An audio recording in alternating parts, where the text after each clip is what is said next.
एक भिखारन जब भी मेरे दुकान पे आती थी तो मेरी दुकान पे ग्राहकों की भीड़ लग जाती थी और एक ही दिन में सारी ज्वेलरी भी बिक जाते थे। लेकिन अगले दिन जब वो आती तो मेरे दिए हुए ज्वेलरी नहीं पहनी होती तो मुझे उस पर शक हुआ और मैंने उसका पीछा किया तो उसके घर पे मैंने जो देखा मेरे पैर तले से ज़मीन निकल गई थी, क्योंकि वहाँ तो मेरा नाम रोहन है, मेरी उम्र 30 साल है, मेरी शादी अभी 1 साल पहले ही हुई है और शादी के बाद मैं अपने मम्मी पापा और पत्नी के साथ शहर में आ गया था, क्योंकि मेरा यहाँ पे ज्वेलरी की दुकान थी, साथ में परचून और मेकअप के सामान रखने लगा था। मेरी शादी मम्मी पापा की पसंद की लड़की से हुई थी। मेरी पत्नी मेरे पापा की दोस्त की बेटी है जो बहुत खूबसूरत थी, लेकिन मुझे उसकी एक बात अच्छी नहीं लगती थी। उसके मन में जो आता था वही बोल देती थी, फिर चाहे वो सामने वाले को अच्छा लगे या न लगे। मैं उसे कहता था कि मुंह पे मत बोला करो, लेकिन उसे मेरी बात समझ नहीं आती थी।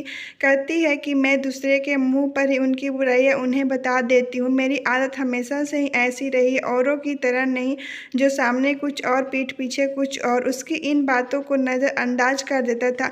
उसकी हरकतों की वजह से आजकल मैं उससे मनमुटाव लगा था। कम से कम इंसान को इस बात का ख्याल तो रखना चाहिए, सामने वाले को उसकी बातें बुरी लगती है। आजकल अपनी दुकानदारी कम होने की वजह से बहुत परेशान रहने लगा। दुकान खोलने से पहले भगवान की पूजा आरती किया करता था, यही प्रार्थना करता था कि भगवान मेरा बिजनेस खूब फले फूले। लेकिन मुझे लगता था कि आजकल भगवान नाराज हो गए हैं। दुकान पर बैठा हुआ था लेकिन कोई भी कस्टमर नहीं आया था। शाम होने को आई थी लेकिन कुछ बिक्री नहीं हुई थी। मेरी नज़र सामने वाली ज्वेलरी की दुकान पे जमी थी, जहाँ पर एक के बाद एक कस्टमर आ रहे थे और ढेरों खरीदारी कर रहे थे। मेरे पास हर तरह की ज्वेलरी मौजूद थी, लेकिन फिर भी लोग मेरे पास कम ही आते थे। बैठा हुआ था, मेरी दुकान के सामने वाली दुकान की तरफ देखकर भगवान से शिकायत शुरू कर दी, मेरी दुकान पे आखिर क्यों नहीं आते हैं कस्टमर। तभी एक भिखारिन आकर कहती है, साहब मुझे एक झुमका दे दो, भगवान आपका भला करेंगे। उसकी आवाज़ सुनकर मैं होश में आया। वह लंबी, जवान और खूबसूरत 18 साल की लड़की थी, जो फटा पुराना सा सूट पहन रखा था, लेकिन उसने अपने नाक में एक नथ पहन रखा था जो उसके साले रंग पर चमक रही थी। उसके चेहरे पे जगह जगह मिट्टी भी लगी हुई थी, फिर भी वह बहुत खूबसूरत लग रही थी। मैंने उसे देखा, उसके चेहरे पर कितना मासूम था। उसकी तेज आवाज़ से मुझे होश आ गया, उसकी तरफ ध्यान दिया। बहुत बड़ी निगाहों से मेरी दुकान में लगे झुमकों को देख रही थी और बोली, साहब मुझे वो झुमका दे दो ना। तो मैंने पूछा, बताओ कौन हो तुम। उसने झुमके से नज़र हटाकर कहा, मेरा नाम कंचन है, मैं यहाँ से काफ़ी दूर इस मोहल्ले की लास्ट में वहाँ पे बनी झोपड़ी में रहती हूँ। मैंने कहा, वो झुमके बहुत महंगे हैं, तुम्हारे पास पैसे हैं। तो वो ना बोली तो मुझे उसकी हालत देखकर दया आ गई और मैंने उसे झुमका दे दिया। वह बहुत खुश हो गई और पहनकर मुझे दिखाया और बोली, कैसा लग रहा है साहब। मैंने कहा, बहुत सुंदर लग रही हो। तो ये सुनकर बहुत खुश हुई और कहने लगी, धन्यवाद साहब, कहकर चली गई और उसके चेहरे पे छाई खुशी में मैं खोया हुआ था। उसके जाने के बाद एक औरत आई तो फिर उसको अपने दिमाग से निकाल दिया और उस औरत को ज्वेलरी दिखाने लगा। फिर 4-5 और औरत आ गए और सारा दिन यही हाल रहा। मेरी दुकान पर कस्टमर बढ़ते ही जा रहे थे। एक कस्टमर कम से कम 600 से ज़्यादा का सामान खरीद रहा था। मेरे पास आने वाली दुकान पर कस्टमर की लाइन लगी रही। शाम तक ज्वेलरी ख़त्म हो गई और मैंने फिर ढेर सारा ज्वेलरी का ऑर्डर दे दिया। फिर मैं सारा पैसा लेकर घर चला आया। घर आकर सारे पैसे पत्नी को दे दिया तो वो भी बहुत खुश हुई, भगवान का धन्यवाद किया। रोज़ की तरह मैं अगले दिन सुबह दुकान पर पहुंचा। फिर से वहीं सबसे पहले मेरी दुकान आई और बोली, साहब मुझे एक झुमका दे दो। तो मैंने देखा कि उसने नीले रंग का सूट पहना है जो बहुत पुरानी और थोड़ा फटा हुआ था। मैंने उसे एक नीला रंग का झुमका निकाल कर दे दिया। उसके साथ मुझे हल्का सा महसूस होता था। उसने कहा, इसलिए मैंने बिना कुछ कहे उसे भुला दिया। उसने मेरे द्वारा दिए गए झुमको अपने कान में डाली और बहुत खुश होकर चली गई। मैं उसे बहुत दूर तक जाते हुए देखता रहा और उसके बाद फिर से मेरी दुकान पर कस्टमर की भीड़ लग गई थी। मैं दिन भर बिजी रहा और मैं थक भी गया था, तभी भी कस्टमर कम होने का नाम नहीं ले रहे थे। उसी दिन भी मेरी सोच से कहीं ज़्यादा बिक्री हो गई थी। मैं बहुत खुश था। मैंने अपने दुकान में काम करने के लिए एक लड़का से पूछा और कहा कि मैं महीने का 10,000 रुपया दूंगा, तो वो रहने के लिए राज़ी हो गया और दुकान इसी तरह चलती रही और मेरी दुकान दिनों दिन तरक्की कर गई और वो भी रोज़ आती रही। कभी उसे ये सब मैंने पहने हुए नहीं देखा था जो मैंने उसे दिए थे, उनमें से एक भी नहीं पहना था। उसका हमेशा नाक और हाथ खाली ही रहता था। मैंने अपने घर पर बताया नहीं था उसके बारे में, नहीं तो सब मुझे मना करते कि तुम इतने महंगे सामान क्यों फ्री में दे देते हो। मेरी दुकान पर कस्टमर की भीड़ लग जाती है। पहले तो कभी ऐसा नहीं हुआ था। पहले मैं दुकान पर हर समय खाली बैठा रहता था और सामने वाली दुकान को देखता रहता था, जहां हर समय कस्टमर आने की उम्मीद लगी रहती थी। अब मुझे उस पर शक होने लगा था। इस मामले के बारे में पता लगाने के लिए सोच रहा था, तभी वो दुकान पर आई और बोली, साहब मुझे एक गले का हार चाहिए। तो मैंने उसे बोला ठीक है।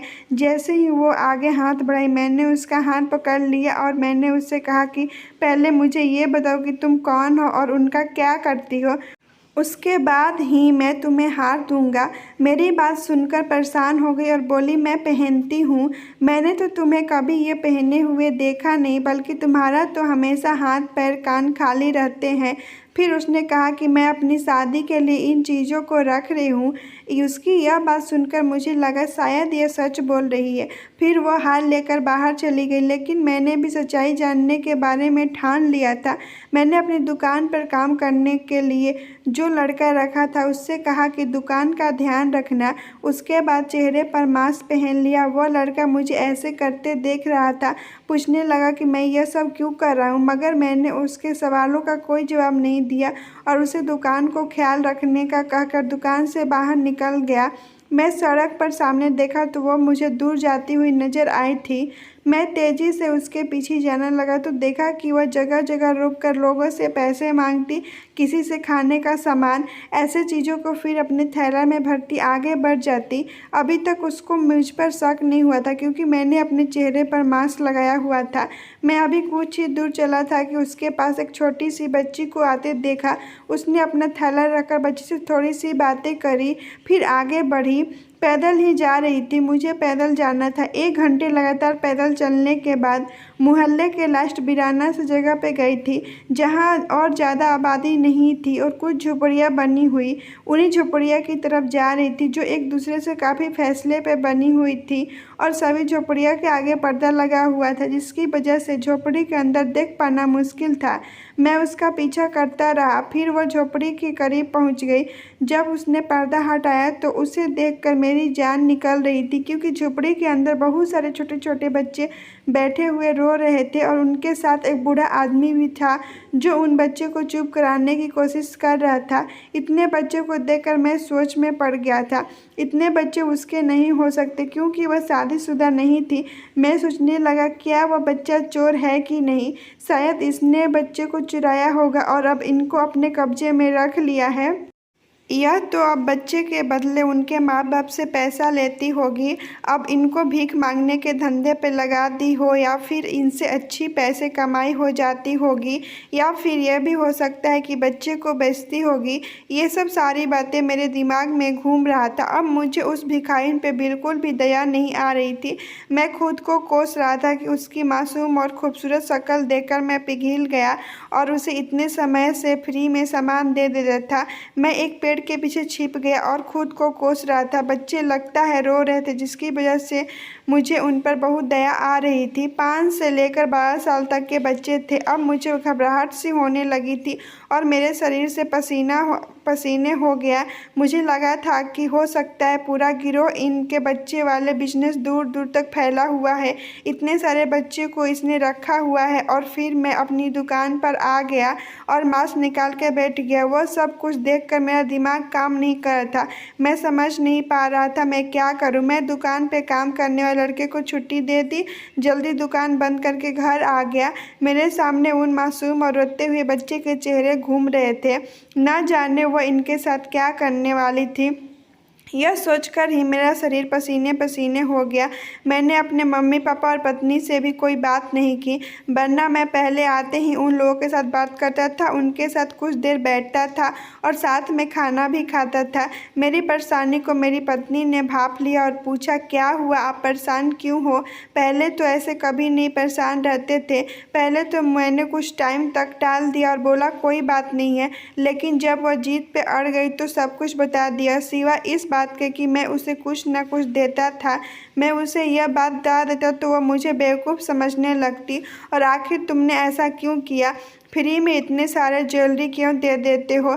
फिर सारी बातें सुनकर वो भी सोच में पड़ गई और बोली, मासूम बच्चे की ज़िंदगी का सवाल है। अचानक उसने कहा कि इन सब बात का बस एक ही उपाय है कि पुलिस को सब कुछ बता दीजिए, ताकि वह खुद बच्चों को कुछ भी करके छुड़ा सके और उन्हें उनके माँ बाप तक पहुँचा सके। इस तरह आपकी टेंशन भी ख़त्म हो जाएगी, बच्चे भी अपने माँ बाप के पास पहुँच जाएंगे। अपनी पत्नी की बात सुनकर मैं सोच में पड़ गया।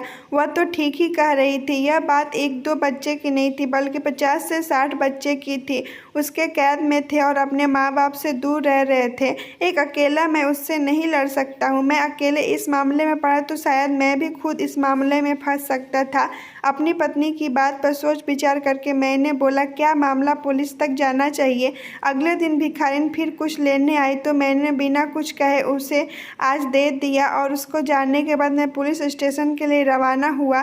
पुलिस स्टेशन पहुंचकर मुझे कुछ देर इंतज़ार करना पड़ा। फिर जब मेरी बारी आई तो मैं पुलिस को सब कुछ बता दिया, जिसे सुनकर उसने कहा कि तुम्हें हमें बस उस जगह का एड्रेस बता दो, फिर हम साथ चलेंगे। और मैंने पुलिस को जगह के बारे में बताया और उन लोगों के साथ उस जगह के लिए निकल गया। मेरे बारे में पूछ रहे थे कि मैं कौन हूँ, क्या करता हूँ, तो मैंने भी कुछ छुपाया बिना उन्हें अपने बारे में सब कुछ बता दिया। और फिर छुपाने वाली कोई बात नहीं थी। इसी बीच में उन्हें झुंड वाले लोगों के बारे में बताता रहा, कैसे आजकल के लोग एक दूसरे के नुकसान पहुंचा रहे हैं। नुकसान पहुंचना बहुत आम हो गया है। बातें बातें में हम उस झोपड़ी के पास पहुंच चुके थे। फिर चारों तरफ से उसे घेर लिया। मैं गाड़ी के अंदर ही बैठा था, क्योंकि पुलिस ने मुझे बाहर आने से मना किया था और बोला थे कि तुम्हारा जान का खतरा हो सकता हो। ऐसा ना हो कि गिरोह के लोग तुम पर हमला कर दे, तुम्हारी जान खतरे में पड़ सकती है। इसलिए मैं गाड़ी के अंदर बैठा था, उन लोगों की कार्रवाई देख रहा था। पुलिस उस भिखारिन को झोपड़ी से बाहर आने को कह रही थी। पुलिस को सुनकर बूढ़ा आदमी और भिखारिन दोनों झोपड़ी से बाहर आ गए थे। पुलिस ने कहा कि तुम दोनों अपने आप को हमारे हवाले कर दो।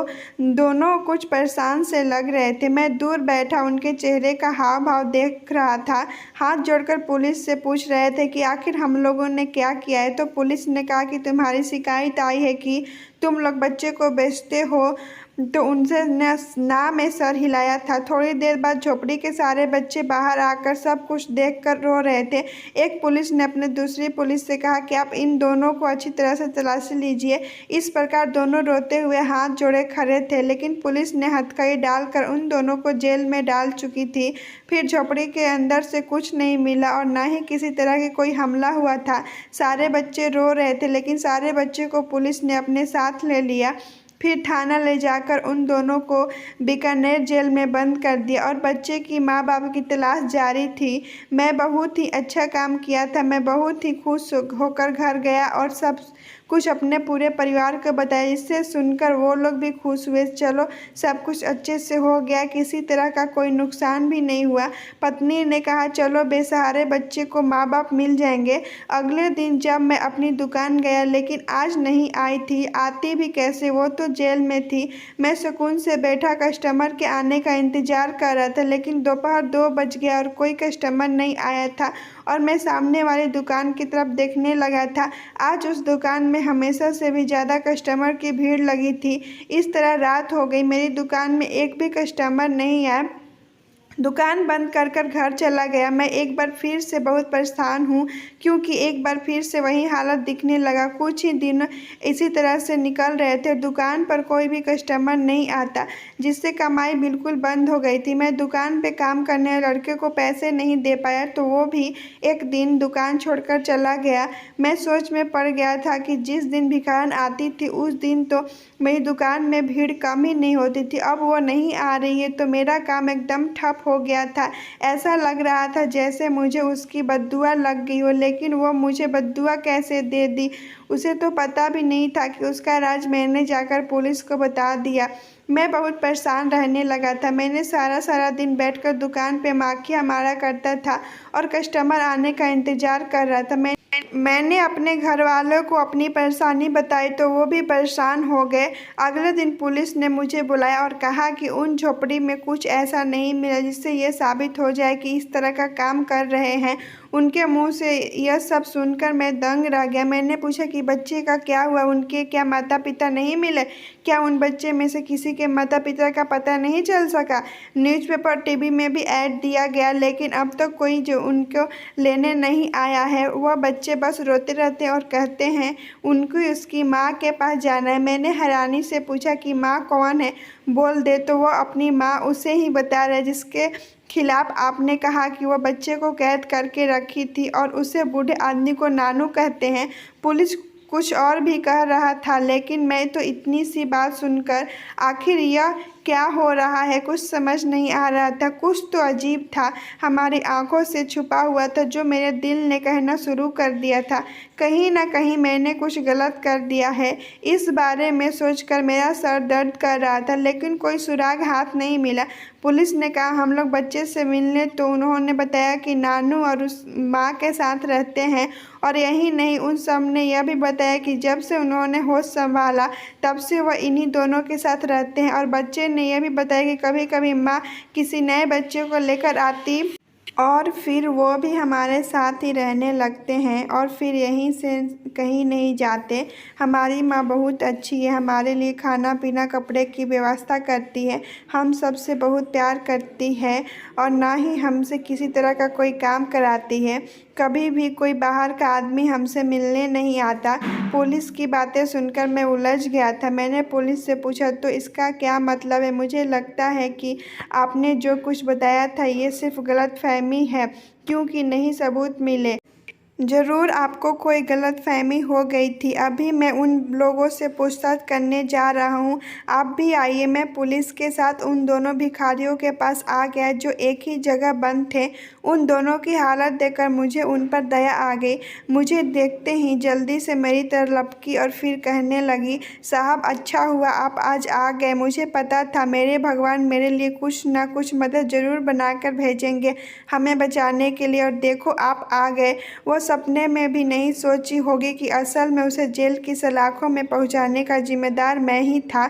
मैंने पूछा तो इतने सारे बच्चे को अपने पास रखती, ये बच्चे किसके हैं? तो उसने कहा कि सारे बच्चे मेरे हैं। मैंने थोड़ा गुस्सा से कहा, मैं जानता हूँ कि तुम शादीशुदा नहीं और इतने सारे बच्चे तुम्हारे नहीं हो सकते। उसने कहा मेरे अपने बच्चे नहीं हैं तो क्या हुआ, मगर मैंने इन्हें पाला है और पाला है तो ये बच्चे हुए न मेरे। वह जब मैं बहुत छोटी थी तभी मेरी माँ गुजर गई थी और यह मेरे पापा हैं जो हमेशा बीमार रहते हैं। मेरे पापा हमेशा से मांग मांग कर गुजारा करते थे, लेकिन अभी वो ये नहीं कर सकते।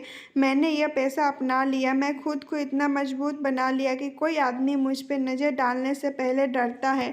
मैं गली गली भीख मांगने जाती तो कुछ बच्चे मिल जाते हैं जिनके सर पे माँ बाप का साया नहीं होता, तो इन्हें देखकर मुझे दया आ जाती। क्योंकि मेरी माँ नहीं है तो एक माँ का नहीं होने का दर्द अच्छी तरह से समझ सकती हूँ।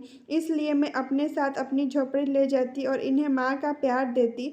और कुछ बच्चे शायद किसी पाप की वजह से इस दुनिया में आ गए थे, उन्हें कूड़े में फेंक दी गए थे। मैं उन बच्चे को उठा लाती थी और उन्हें पालती थी, उनकी देखभाल कर दिया करती। ऐसे करते करते मेरे पास बहुत सारे बच्चे जमा हो गया। लोग बच्चे को खुद से दूर करते, यह नहीं सोचते कि इतने बड़े पाप कर रहे हैं, मगर आज के दौर में तो ऐसा हो रहा है। आप इन बच्चे से खुद पूछ लो, मैं इन बच्चे की अकेली पाली हूँ। मैं ये सब कुछ सुनकर दंग रह गया और मैं इसके बारे में गलत समझ रहा था, लेकिन ऐसा नहीं था कि वह कोई महान औरत थी। गरीब जरूर थी लेकिन दिल से बहुत अमीर थी, तभी तो इतने बच्चे को पाल रही थी, पालने की ताकत रखती थी और भले ही मांग कर खा ली थी लेकिन बच्चे को भूखे नहीं रखती थी। अब जेल से उसे छोड़ दिया गया। कुछ समय तक पुलिस ने उस पर नज़र रखी, लेकिन सब कुछ पहले जैसा उसने बताया था। फिर मैंने कुछ लोगों के साथ मिलकर एक छोटी सी जगह पर एक मकान उनके नाम पे बनवा दिया वह सारे बच्चे के साथ रहने लगी। मैं उन बच्चे के लिए कपड़े, खाने का सामान भेज देता। भगवान की करिश्मा फिर हुआ। दुकान पे फिर से कस्टमर की लाइन लग गई। तभी मुझे यह बात याद आई कि अगर हम किसी के साथ अच्छा करते हैं तो भगवान भी हमारे साथ अच्छा करते हैं। अगर आपको ये वीडियो पसंद आएगी तो चैनल को लाइक, शेयर और सब्सक्राइब ज़रूर करिएगा।